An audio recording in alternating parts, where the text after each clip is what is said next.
Hey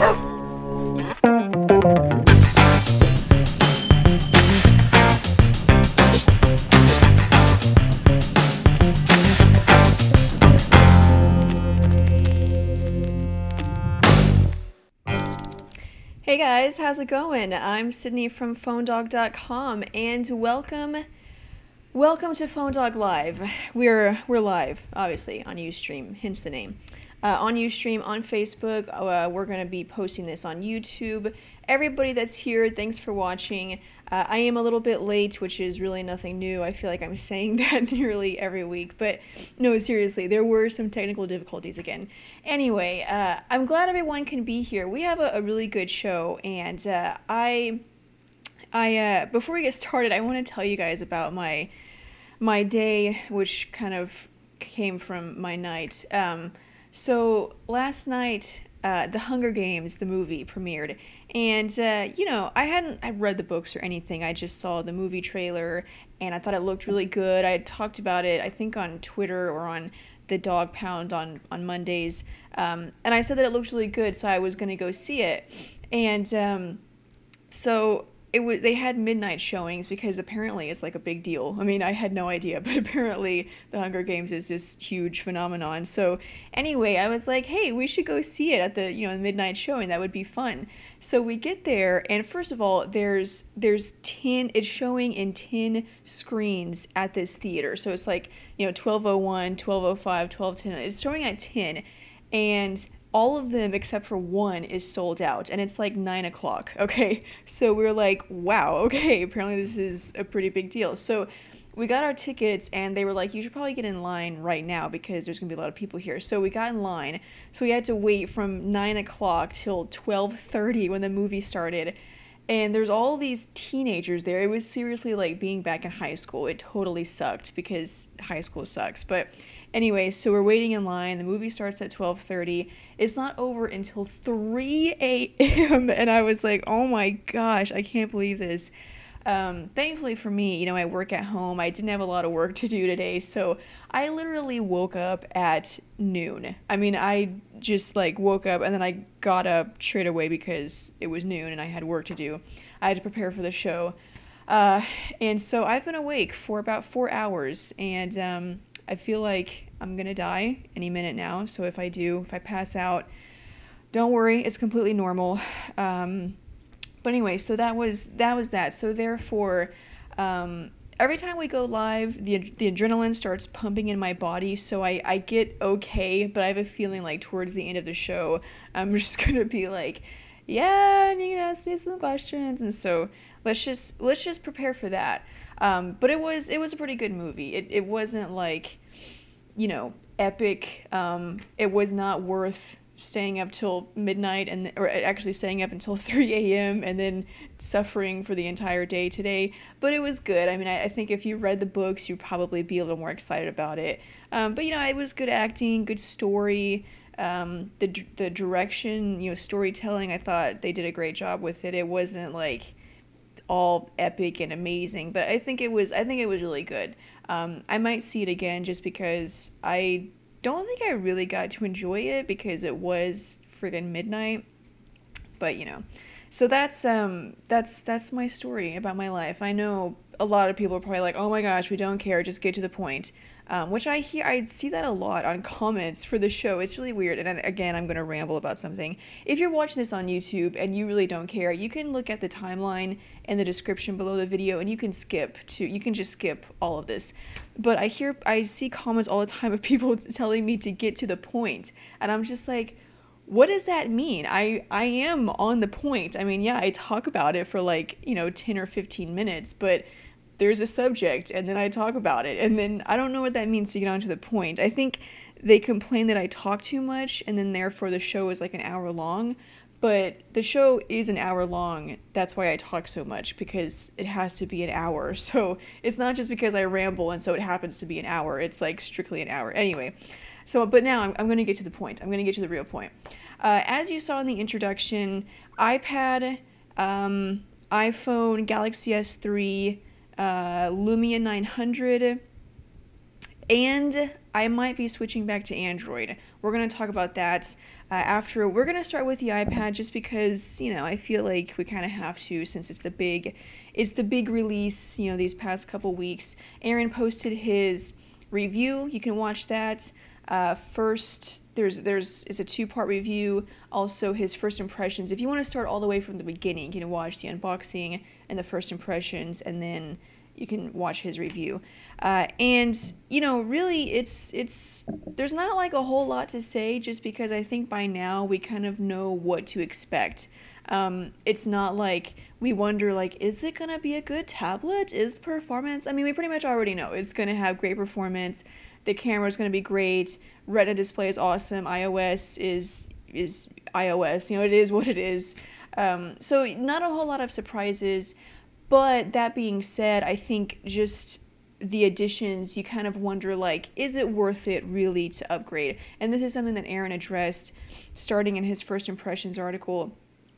And, it's kind of the same thing that we talked about with the iPhone 4S. We were like, there's not really a whole lot of improvements. Is it worth it to upgrade? And I think for the most part, people decided that it's not really worth it to upgrade to the iPhone 4S unless you're coming from like the 3GS or the 3G. But if you already have the iPhone 4, it was like not really worth it to upgrade to the iPhone 4S because really the only new feature that you're getting is Siri. And whatever, if you think that's awesome, then go for it. But it's really not a big deal. And it's kind of the same thing with the new iPad. You got the Retina display, that's new. You're getting LTE, that's new. The processor got kind of a bump. I think it's more the GPU that received a lot of the improvements. It's now quad-core graphics. Doesn't mean it's a quad-core processor. It's the same dual-core processor, but just with improved graphics. And you've got a better camera. So there are more improvements from the iPad 2 to the new iPad than there were from iPhone 4 to iPhone 4S. But, just a lot of people want to know, like, is it worth it to upgrade? And I just heard something vibrating. I don't know if that was... This is one of the problems with my job, is that I always have, like, 5 phones lying around, and so one of them makes a noise, and I'm just like, which one of you made that noise? And then it stops, so I never figure it out until, like, 5 minutes later when it makes the noise again. Anyway, so something just vibrated. I think it must have been a phone or something. So, yeah, with the new iPad, is it worth it to upgrade?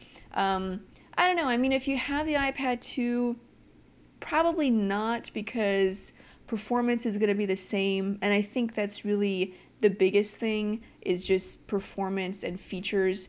Now, there's kind of some conditions there, like if you have the iPad 2 with 3G, then yeah, it might be worth it to upgrade to the new iPad because you're getting 4G, and I think that's kind of a big deal. If you had the iPad 2 Wi-Fi, chances are you're gonna buy the new iPad Wi-Fi, and so you don't really get to benefit from the LTE, unless you do upgrade to LTE. Then obviously that's a big deal. And then the camera, I mean, if you take a lot of pictures with your iPad, which I see people doing that, but I think it's really dumb, so I don't know if a lot of people do that, but if that is a big deal to you, then yes, but I mean, I don't really think it's a tablet. Most people would use their phone or their iPhone, which is going to have a much better camera. I think the biggest thing is just the Retina display, and that's really just a feature. I mean, I'm a sucker for awesome, beautiful displays. I've said that like a million times. You guys are probably tired of hearing me say that. So for me, an awesome Retina display is a pretty cool thing. But I think Aaron said in his first impressions article that if you have the iPad 2, it's not really worth it to upgrade to the iPad 3. Unless you're going to get like the 4G model. I think that's definitely a big deal. But other than that, the iPad 2, and I think Jake from Today's iPhone, in his review, he said the same thing about the display, that it's an awesome display, but it's not like the iPad 2 had a terrible display. I mean, the iPad 2 had a great display. It was bright, it was clear, it was very crisp, the colors looked great. So it's not like that had a terrible display. So I think the way that he put it was, if you were to compare the iPad 2 to the new iPad, obviously you're going to tell a difference, but just by itself, the iPad 2 has an awesome display. So really not worth it to upgrade. However, that being said, apparently a lot of people felt like it was a good idea to upgrade because it had record-breaking sales opening weekends. People were, jumping all over each other to get to this new iPad. Apple said that they sold 3 million new iPads the week. Let me see, the week or the weekend. It had been about a week. In 1 week, it sold about 3 million iPads. And to compare, it took the original iPad nearly 2 months to make it to 2 million, and they've already sold 3 million. So, and AT&T said they broke single-day records for iPad sales and activation. So, I don't know what it is. Maybe it's the Retina display that set it over the top, or if it's the new camera. I mean, I would think that the iPad 2 was awesome. New iPad is also awesome, but people just go crazy for this kind of stuff, and it's the reality distortion field. It's a great tablet, but to sell 3 million in 1 week, I mean, that's historical stuff there. We're going to move on just because I got started late, and so I want to make sure that I get a chance to cover everything. But you can watch Aaron's review. It's on PhoneDog. Like I said, it's a 2-part review. Let's talk about this Nokia news. And I say it Nokia. I say it like Nokia. I know a lot of people say Nokia or Nokia. I think that's the only 2 ways I've heard. I try to research the right way to say it. I checked the phonetic, spelling, and I did all the diacritics and all that. And then I just ended up listening to somebody who worked for Nokia, worked at the parent company, and the way they said it was Nokia, and so that's the way I say Nokia. I get people criticizing me for that all the time, but it's Nokia. Anyway, so Nokia they have this kind of bold new sort of marketing scheme, but basically they're paying AT&T $25 million to make the Lumia 900 the company phone. Is that what it's called? The CU? Yeah, the company device. And so basically, employees can get the Lumia 900 for free and use it as their personal phone. Now they'll have to, switch from whatever phone they were using before, whether it was, the iPhone or any other Android phone. They'll have to be on their own personal line. It can be the only phone, but they'll get it for free.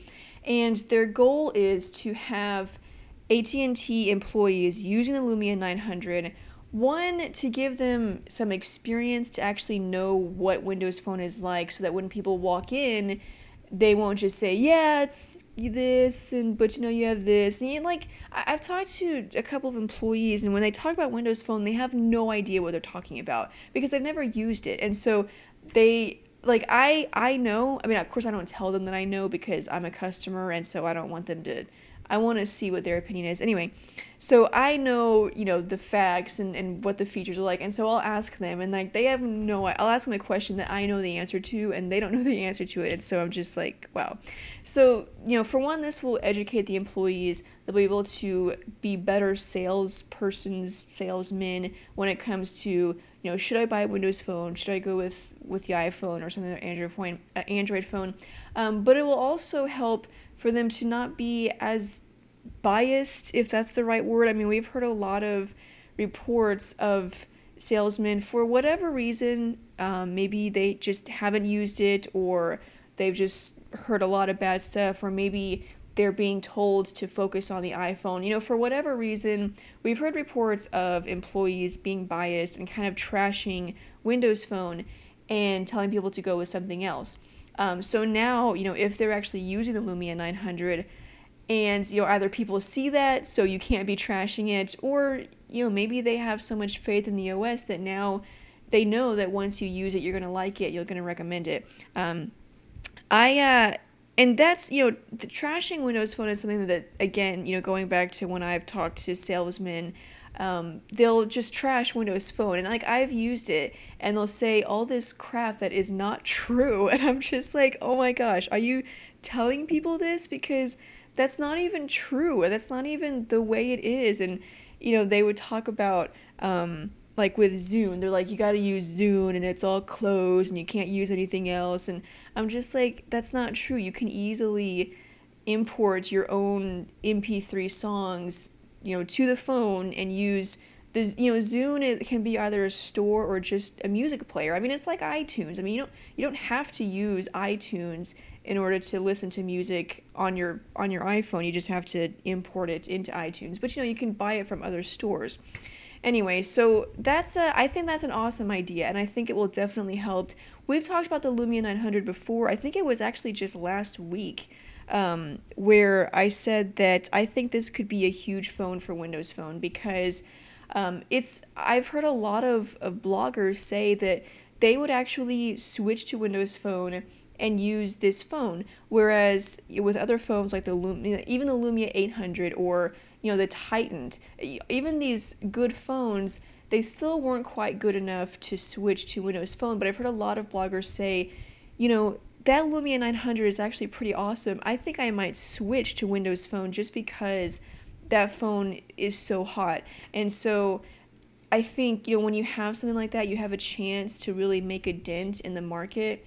You got to be bold with it. You have to take, not really chances, maybe it is a chance, but you have to, make some aggressive moves. And I think this is a great aggressive move that could definitely help.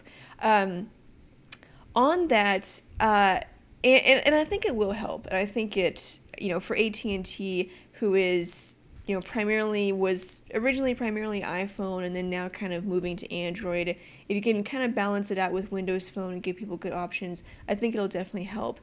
But on that note, you guys know that I use Windows Phone. I switched, gosh, it's probably been almost a year, maybe not. I think it might have been in August of last year, so it's...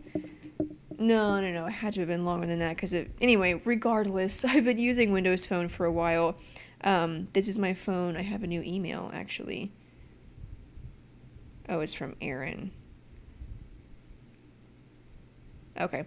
Anyway, so I've been using Windows Phone. I love it. I've written articles about it, how great it is, why I like it. I've talked about it on the show. I've basically just gushed over it because, I used Android for so long and it was great, but I wanted to try something new, and I thought Windows Phone would be kind of terrible, but it's surprised me. It's actually pretty awesome.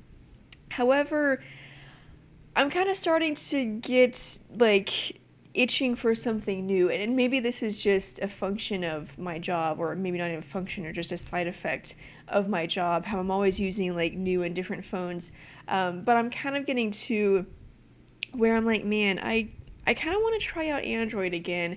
And I think what did it was, I think it was just, I'm trying to go back to my thought process on why I started thinking this. But I think it was just, I was reviewing a phone. I think it was this phone, the Pantech Burst, which is a pretty good phone. It's not like a extremely high-end phone, but dual-core processor, Super AMOLED display. It's overall a great phone. And so I used it, and then I did the review, and then I put it away, and then I got it out again for some reason. I think I can't remember why, but I got it out again, and I was like, man, Android, it's this is kind of different. I've been using Windows Phone for so long, and I was like, wow, this is different. I kind of like this. And so, but then I thought about it, and I was like, no, Sydney, there's a reason why you switched from Android to Windows Phone, because you got tired of the way it looked, you got tired of all the different bugs and the glitches, and you got tired of all this stuff. So just remember that. And then I thought, yeah, but if there was a way that I could just really just go all in terms of customizing. Obviously, I can't root this device because it's a demo unit, so I don't want to screw it up. But if there was a way I could just go all in and customize the heck out of it, could I change it to make it the way I want it to be, and then would I actually like it? Because as much as I did that before, I think I always just got frustrated, and I never really found that sweet spot of the perfect design, which is something with Android. I mean, that's a positive as well as a negative. I mean, you could spend hours customizing your device and still not be done with it. But, so I decided to do that. And so I got out the Pantech Burst just because it was the one that was, closest and it's a good phone. I downloaded all kinds of crap. I got, obviously, Launcher Pro. I also have ADW, but I like Launcher Pro better, or more. Let me see, beautiful widgets. I've got simple text. I downloaded just a ton of customization. I downloaded an icon pack, and I decided to see if I could really, just make it the way that I would like it to look, and not really like Android really, but just like my phone, like Sydney's phone, and not Android. So I've been doing that the past couple of days, and again, literally spent hours doing this, which is on the one hand annoying because it does take forever to customize your Android device, and to me, and like it's distracting because I have work to do, and then I got sidetracked on this little side project, and then I spent 2 hours like downloading crap and customizing these widgets. So anyway, this is what I've done so far, and this is not my personal device. Like I said, it's a demo unit, so I'm still using Windows Phone as my personal device. But this is kind of just a test to see if I could really go back to Android. So I got my home screen. I downloaded Launcher Pro. Actually, let me see if you guys can see this, because this is my journey. It's like a journey for me. So I downloaded Launcher Pro, and I actually did a lot. I got rid of the notification bar because I think I got used to on Windows Phone. You don't have the notification bar, and it's very clean. It looks great without it. So I got rid of the notification bar. I also did more of a minimalistic look on the dock down here. You can see it still opens the app drawer. I have a shortcut for that. But I got rid of that. And basically there's nothing on the home screen, just the clock. And this is using, what is this using? Simple text maybe? Or maybe it's not simple text. It's minimalistic text. That's right. So I'm using minimalistic text for that. And then I downloaded a Nokia icon pack. It's like on Symbian. I think this is the icon pack from Symbian. Anyway, and so I downloaded that, and I've got like this little grid right here, and it looks nice. What I'm working on right now is some sort of weather banner up here. And I downloaded beautiful widgets, and I did like the weather banner where it was just one strip all the way across. And as you can see, I have a really simplistic, white design. But I didn't really like the way it looked, and so I'm thinking of doing like a mixture between beautiful widgets and then using minimalistic text to have like the text version of the weather. I don't know. I've spent time doing that. I also downloaded this pretty cool wallpaper. And then over here, I'm going to have my calendar, which is also a very minimalistic calendar widget. I'm very minimalistic. I think I've said that like 5 times, which is one of the reasons why I like Windows Phone.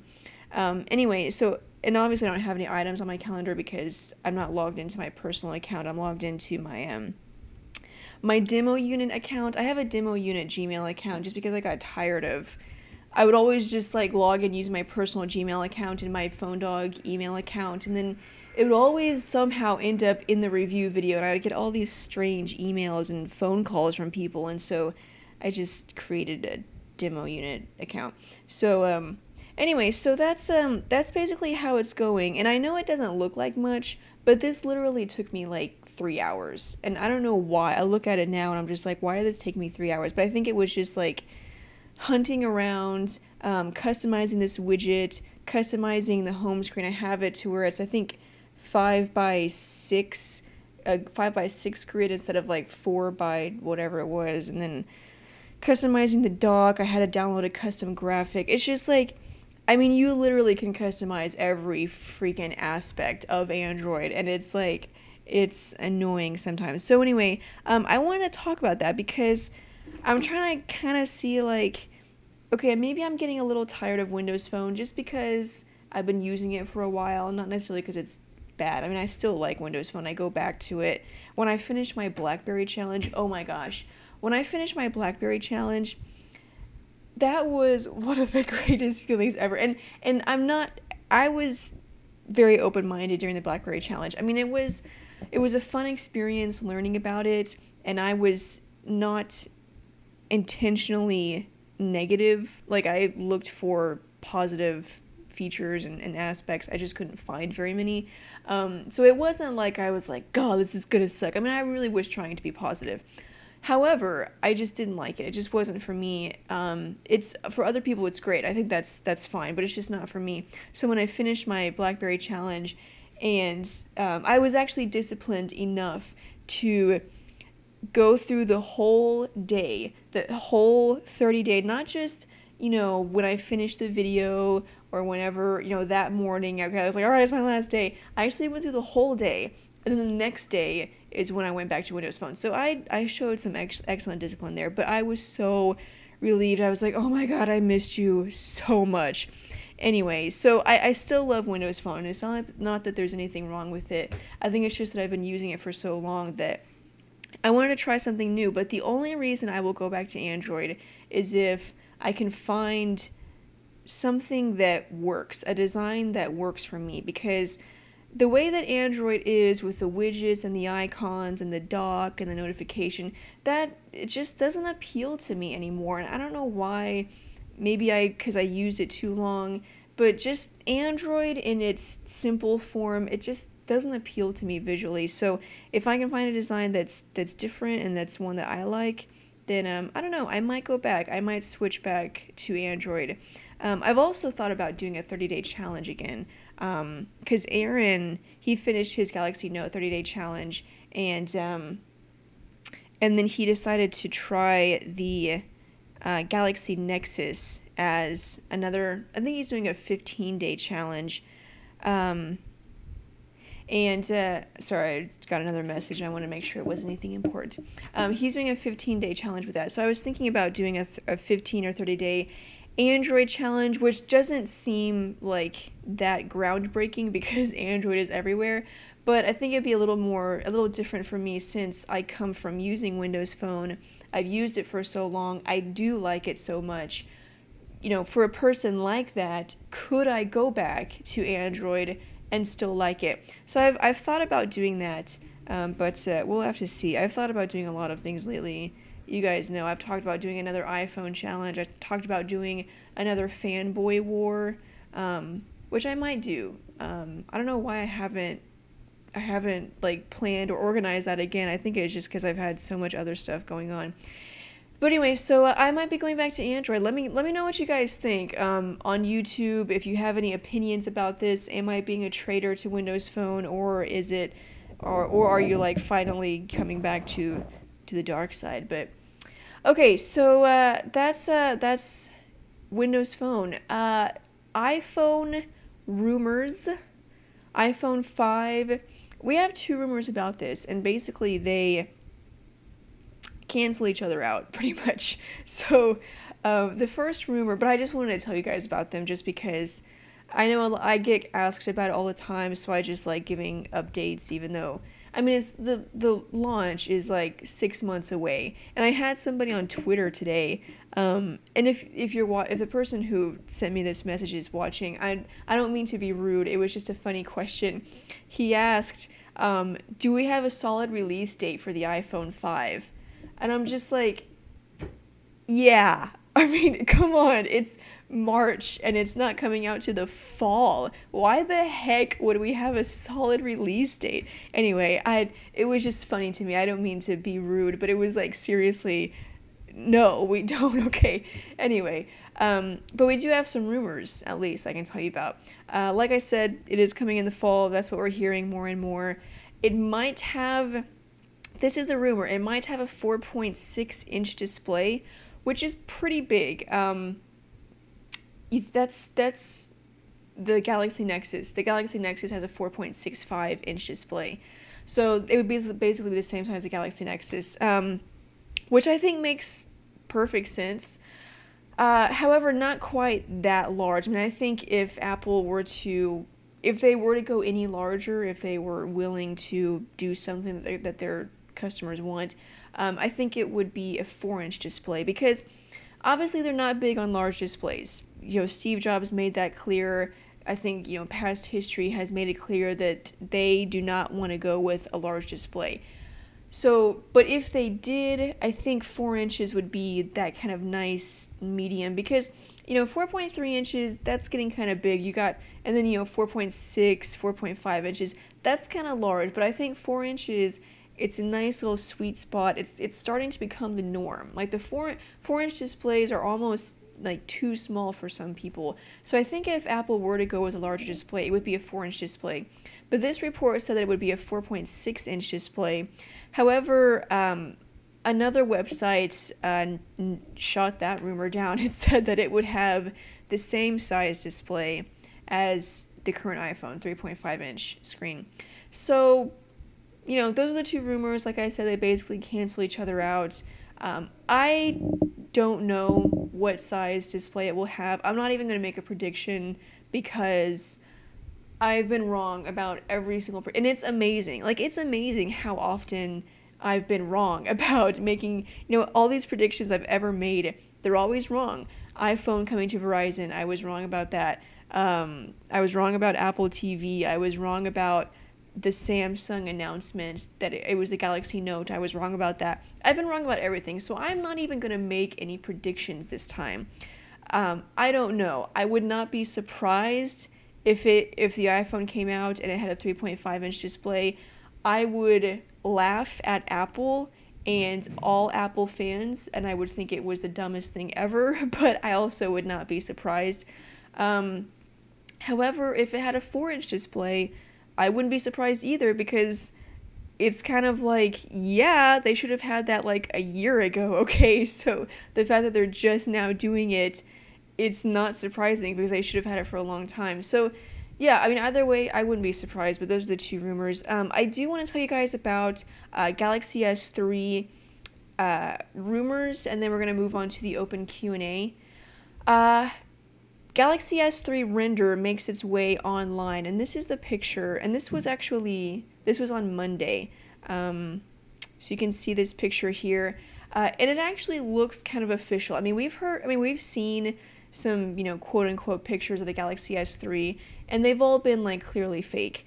But this one actually looks kind of official, like it could be real. And I think the thing that most people point to whenever talking about its credibility is the logo at the bottom right corner there. It's a Weber Shandwick logo, and Weber Shandwick is a PR firm that we've worked with whenever we get our demo units.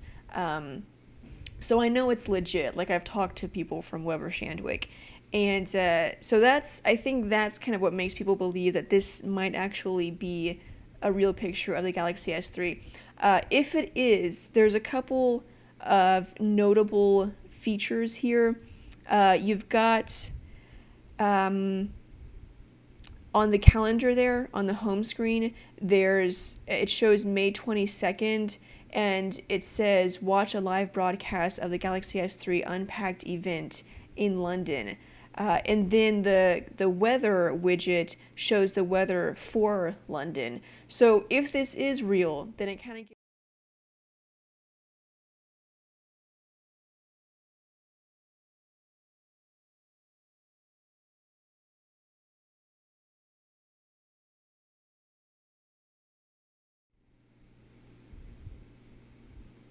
Are we back? Can you hear me now? Okay, I think I inadvertently clicked on something that made it go away. I went deaf. No, you didn't go deaf. It was me. That was my bad. Anyway, so if this is a real picture, then we could see it on May 22nd at an event in London. However, we're hearing reports that the launch could be moved up to April, whereas before it was May, but now we're hearing it's April. So maybe this picture isn't real, or maybe they created it before they changed the release date, or maybe the April release date isn't even real. Who knows? This is like just a ton of speculation right now. A Samsung exec claims that the Galaxy S3 will have a quad-core Exynos processor. Not really surprising there. I think that's pretty much a given. Exynos, like, that's kind of one of those things that we didn't know. Like, it could have been Exynos, it could have been a Qualcomm processor, it could have been TI-OMAP processor, but you think about the original Galaxy S2 Exynos processor, so again, it kind of makes sense. Now, when it comes to the US, I would not be surprised if it followed the same pattern as the Galaxy S2, where you had some models with an Exynos processor, some models with a Qualcomm Snapdragon processor, and some models with a TI OMAP processor. So, don't get too excited about the Exynos processor because it might not have the version that's on your carrier, and might not have that processor. But those are the Galaxy S3 updates. And one last thing that I want to tell you guys about, you already saw the picture of this, but the rankings. I want to tell you about the rankings. I'm not going to go back to the picture because that's the one where I screwed it all up and just messed up all the audio. So, but if you guys don't know, on PhoneDog.com we have an official rankings, and this is a pretty big deal because we have experts from all over. You've got obviously the guys from PhoneDog, and girls because I'm a girl. You got the guys from PhoneDog, from Today's iPhone, from Timo News. We also have some other Microsoft guys, we got some guys from Best Buy. We got a bunch of experts on this panel, and we vote for our top 5 phones. And then based on a points system that has been set up, it'll take all of our votes and then create one unified top 5 list. You can also see our individual lists, but it'll create one unified top 5 list. Which can be helpful, but also you guys get to get involved because you can vote for your favorite phone. You get 1 vote per week. You can vote through a linked Facebook or Twitter account on PhoneDog. So you vote on PhoneDog, but your account is, from Facebook. You know how you log into everything through Facebook? It's like that. Anyway, so you can vote for your favorite phone, and then the votes are tabulated, and then on Monday, a new list is generated based on the votes, and of course we tell you guys about it. But it's pretty cool. You can see it. I believe it's at phonedog.com/rankings. There's a link to it on our homepage. You can easily see it. But you can also go to phonedog.com/rankings/smartphones. So get to voting. Right now, number 1 is the Galaxy Nexus. Number 2 is the Galaxy Note. Number 3 is the iPhone 4S. Number 4 is the Galaxy S2 T-Mobile version. And number 5 is the Droid Razr Max. So vote, and we'll see if that list is different next week. But anyway, that's all. We can move on now to the open Q&A. I hope you guys enjoyed the show. I made it through without passing out. I think it's pretty amazing. For 4 hours of sleep, for being awake for 4 hours, I guess I got more than 4 hours of sleep. But not bad for, going to bed at 3 a.m. So, open Q&A, I'm on Ustream, I'm on Facebook. I will try to remember you guys on Facebook if there's anybody there. Yeah, feel free to ask any questions.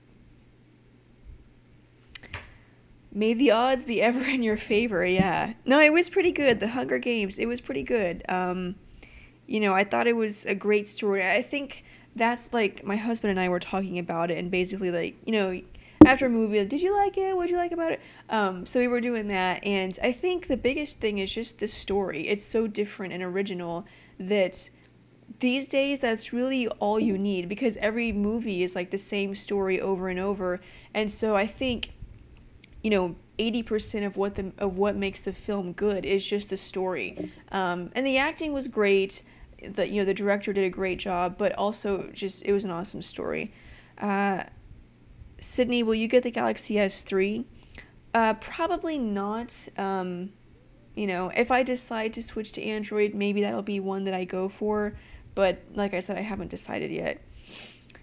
I watched the midnight showing. Yeah, that's what I was talking about in the beginning of the broadcast. I watched one at 12:30, so it was a pretty long movie. I mean, it was 2 hours long, so it was over at 3, which was much later than I was expecting. Hi, Sid. Thoughts on Android phones now coming with fixed and limited storage? Okay, the slashes threw me off. There's slashes in the... Okay. With fixed and limited storage, my thoughts on that? Well, I mean, you mean the ones that don't have a micro SD card? I guess, you have other options. So if you want a phone where you can expand the memory, then there's plenty of other options. So to me, it's not really too big of a deal. Odds of another fanboy war. I'm prepared this time. Yeah, I want to, and I think I'm going to. I've mentioned it a bunch of times to you guys, and kind of off and on, like, yeah, I would like to, but I don't know. But I think now I'm gonna do one, so I'll try to get that planned out. Um, Sydney, did you cry at all during the movie? I didn't, like, tears didn't come down, but I did get teary eyed. Like, I got watery eyes. Whenever I think whenever she was leaving, like, because she volunteered to go into the thing, the Hunger Games, and then whenever she was leaving or saying goodbye to her sister, I think that was pretty sad. And then whenever this person died, I got sad during that one. It was just, the scene just kept going. Like, sad scenes, they're bad enough because you get all teary-eyed, but then when they keep going and you're like, oh my gosh, I can't control anymore, you dwell on it and then you start thinking about it. And I have this thing with really sad scenes with death. And not that I'm all, like, into death or anything, but always, to me, like, it's really realistic. Whenever, somebody dies in a movie, I always imagine, like, wow, that really sucks for them. I mean, I can't imagine being in that situation, like, knowing that I'm dying right now, and I would totally be freaking out. And I don't know, every time I see somebody die in a movie, it really bothers me. It really gets to me. I don't know why, but it just does. So anyway, I cry too, and I'm a guy. That's okay. There was guys in front of us, and they started crying. I got scared when the mutants came out. I was the mutants. Oh, those thingies. Yeah. Mass Effect 3 made me emotional. Okay. Sydney, the reason why the Galaxy S don't have physical buttons are because Apple patents, right? There are iPhones in the UK. Why does UK get physical buttons and the US doesn't? I'm not sure if it's because of the patents. If it is because of that, it could just be the patent system may be different in the UK to where Samsung can still use that feature and not get sued for it. And maybe in the US, the legal system is just set up differently. I'm not sure.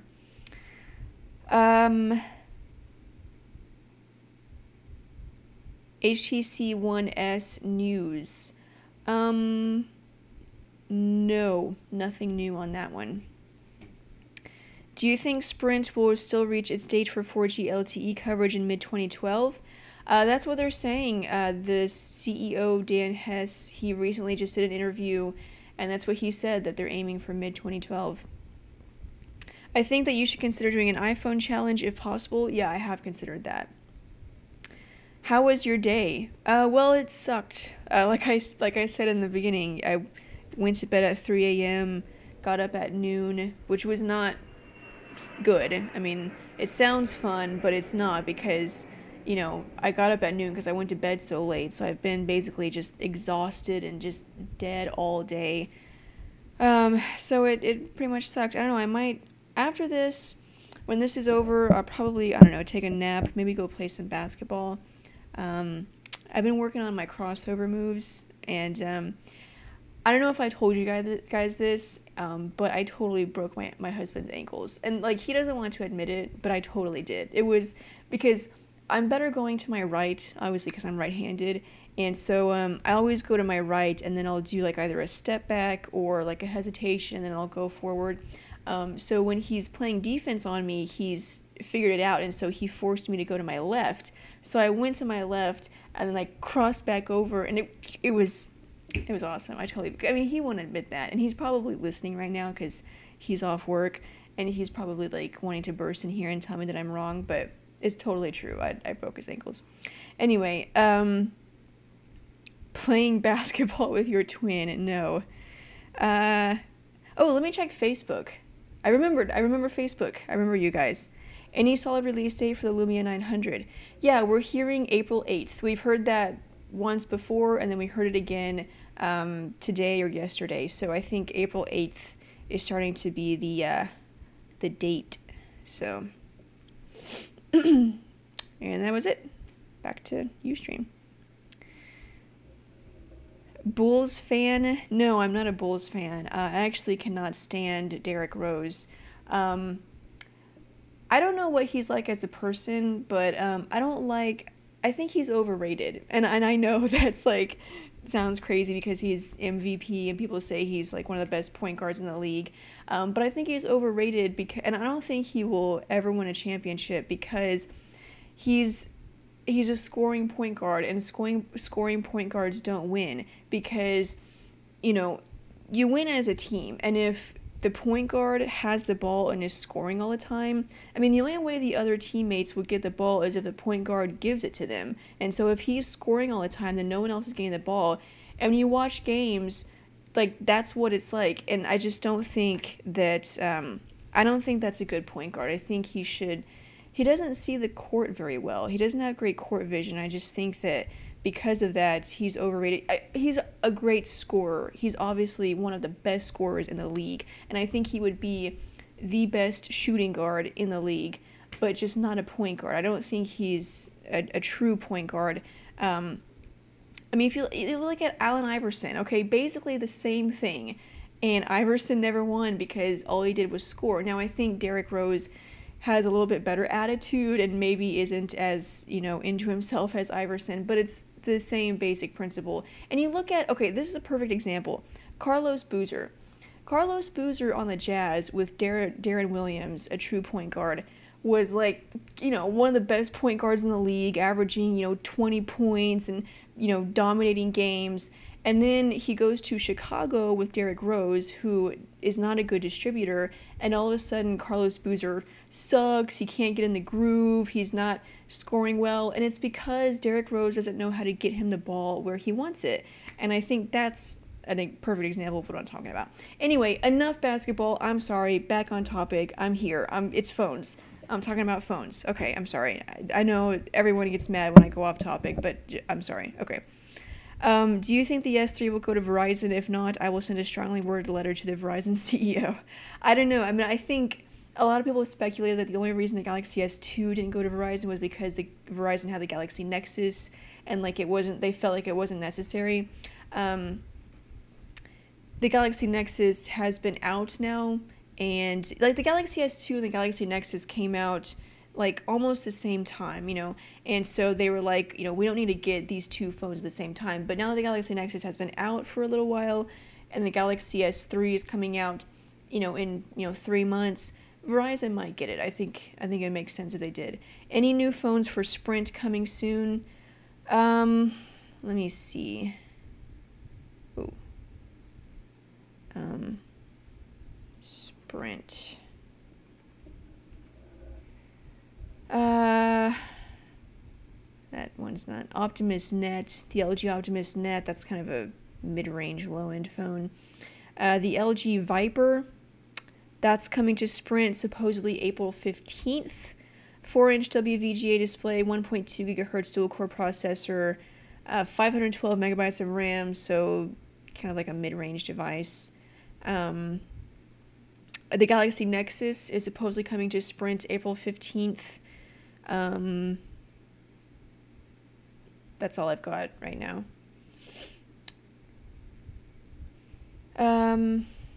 Would you switch to a Galaxy Nexus from Windows Phone?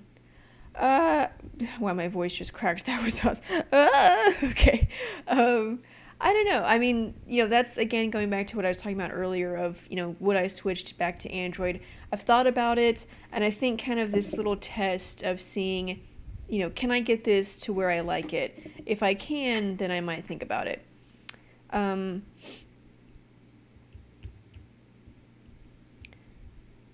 Sydney, I'm having the same connectivity issues with my Galaxy Nexus that Aaron is having. Should I go back to my iPhone 4S?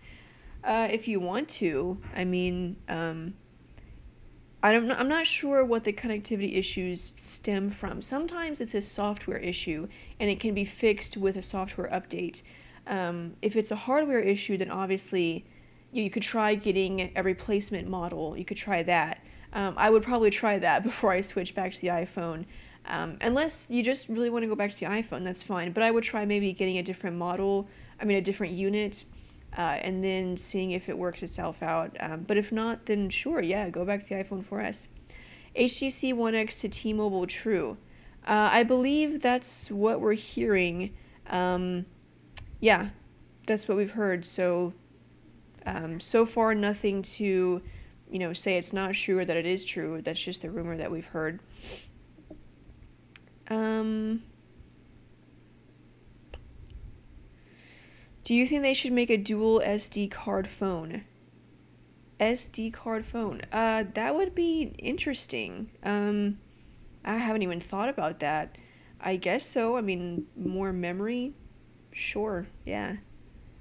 Or, keeping things organized, maybe like, different stuff on a different SD card. I don't know, that's kind of interesting. I never thought about that. Let me check Facebook again. What do you think of the Galaxy Nexus? This is from Facebook. Galaxy Nexus, great phone. Going back to the rankings, our PhoneDog official smartphone rankings, I think I have the Galaxy Nexus at number 3. I'll have to check. Hold on just a second.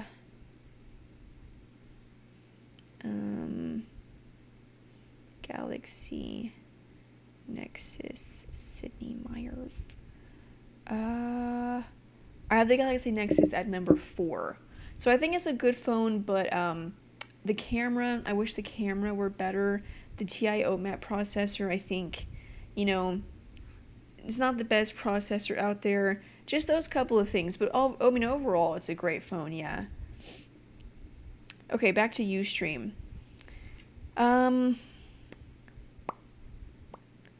What is your favorite Galaxy S3 concept? I'm not sure what you mean by that. I just realized it's 5 o'clock. Okay, I just looked at my clock. It's 5 o'clock or 6 o'clock or whatever. It's been an hour. So I'm going to have to go, mostly because I'm exhausted and I need to go to sleep or rest or something. But I have had a great time. Thank you guys for coming. It's been fun. I love doing this show. I love talking to you guys. It's fun to talk about technology and have people actually listen to you. So thanks for being here. If you're on YouTube, you can, leave your question, even though you couldn't watch it live. Just leave your question. I'd read those. I try to comment or respond to some of them if I can. Or you can send me a message on Twitter at PhoneDog_Sydney. But I think that's pretty much it. I'll see you guys later. Yeah, I'll see you guys later. Bye.